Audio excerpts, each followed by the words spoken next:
Welcome back to Trans Sandwich by TaraElla, where we talk about how trans people are now sandwiched between political forces with their own agenda on all sides and what it means for us. Today, I want to talk about how theory, specifically the various theories that can be largely grouped under the umbrella of postmodern critical theory, is harming trans people and the LGBT community in more ways than one. I believe theory is the biggest obstacle we have in front of us right now, which is why we must discuss it. Let's start here. In recent years, I've noticed a sudden decline in the level of psychological well being in the LGBT community. Despite things having objectively improved throughout the Western world for LGBT people in the past 20 years, I have never seen so much anger, frustration, and pessimism among my fellow LGBT people. During the time I was in college, conservatives in most US states and several other countries like Australia actively moved to ban gay marriage. But even then, LGBT people weren't so angry and frustrated. From my high school days to the present, gay marriage went from being legal in zero countries to being legal in most of the West. Anti-discrimination laws have been gradually extended. You can no longer be fired for being LGBT.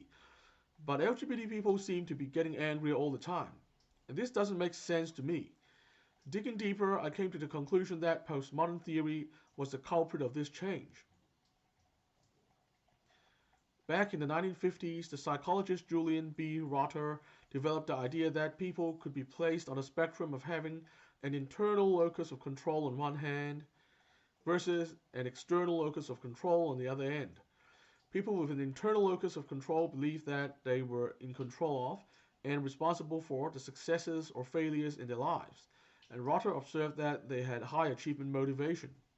This, of course, is an essential ingredient for success in life, as well as a key factor in psychological health. On the other hand, postmodern critical theories teach women and various minorities, including ethnic minorities and LGBT people alike, that our fate is being determined by an oppressive system that won't let us succeed. And this doesn't really change even with the various aforementioned legal reforms, which I think is nonsense, but is what they would have us believe. Postmodern criticalism is effectively encouraging us to develop an external locus of control, which is both bad for our mental health and make us less successful in our own lives. I therefore like to argue that these theories are actually more effective at oppressing minorities and keeping us down than whatever the most bigoted reactionaries out there can dream of. Similarly, another 20th century psychologist, Abraham Maslow, most famous for his Maslow's Hierarchy of Needs, observed that self actualizing individuals, people who were able to reach the highest level on his pyramid model of development, shared several important characteristics. Among them was being grounded in reality and being committed to the truth, things that are actively discouraged by postmodernism. Self actualizing people were also spontaneous, creative, and not rigidly bound by social conventions, the opposite of what postmodern criticalism would impose on us in the form of making everything problematic, telling us to check our privilege all the time, enforcing a whole new and unnatural way of speaking and relating onto all of us because they believe that language shapes reality. In other words, postmodern criticalism actively prevents us from reaching our full development according to the Maslow's hierarchy of needs, which means that it is literally regressive. Besides acting to harm our psychological health, theory also exerts a negative effect on the conversation around trans issues in the wider world, leading to fewer successes and more backlash when it comes to trans rights. This also happens in multiple ways.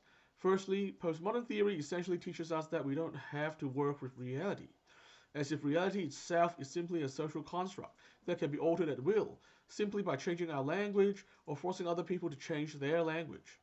However, human beings are just like any other living being on this planet and are completely subject to the basic rules of biology, especially evolutionary biology.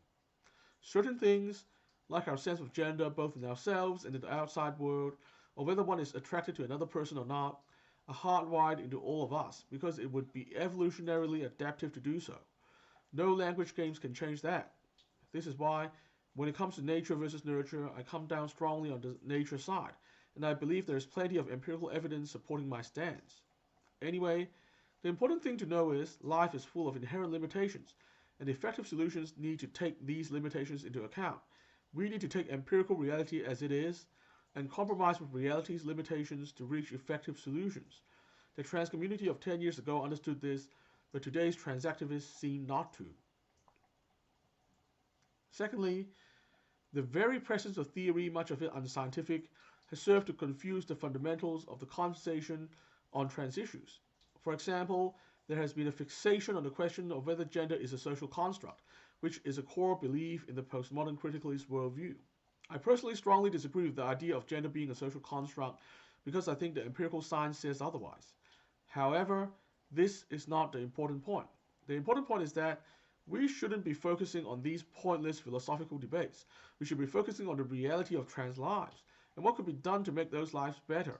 We should be focusing on the actual difficulties faced by people who are suffering from gender dysphoria, rather than the philosophy of what gender is.